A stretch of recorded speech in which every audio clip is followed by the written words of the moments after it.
మనోడు ఒకే ఒక్కడు 10వ ర్యాంక్ సాధించిన వడ్లమూడి లోకేష్ తొలి 20లో 4 మన విద్యార్థులకు జేఈ అడ్వాన్స్డ్ ఫలితాలు విడుదల. జోసా కౌన్సిలింగ్కి 54,378 మందికి అర్హత. అడ్వాన్స్లో ఏపీకి చెందిన వడ్లమూడి లోకేష్ జాతీయ స్థాయిలో 10వ ర్యాంక్ సాధించి తెలుగు రాష్ట్రాల అగ్రస్థానం నిలిచారు.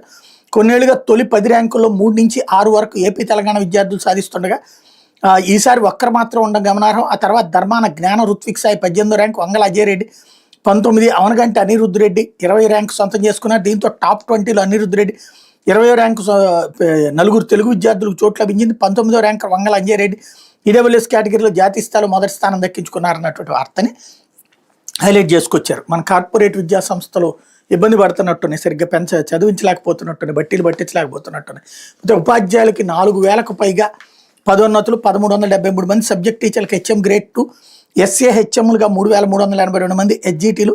ఈ నెల 10లో పూర్తిగా ఉన్న బదిలీ ప్రక్రియ. ఉపాధ్యాయుల పదోన్నతులు బదిలీలో భాగంగా పాఠశాల విద్యాశాఖ వివిధ స్థాయిలో 4,755 మంది ఉపాధ్యాయులకు పదోన్నతులు కల్పించింది. మిగులుగా తేలిన 4,693 స్కూల్ అసిస్టెంట్లను ఆదర్శ ప్రాథమిక పాఠశాలల ప్రధానోపాధ్యాయులుగా సర్దుబాటు చేసింది. బదిలీలో ఇప్పటి వరకు ప్రధానోపాధ్యాయులు, ఆదర్శ ప్రాథమిక పాఠశాల ప్రధానోపాధ్యాయుల బదిలీ పూర్తయినాయి అన్నటువంటి వార్తని హైలైట్ చేశారు. ఇకపోతే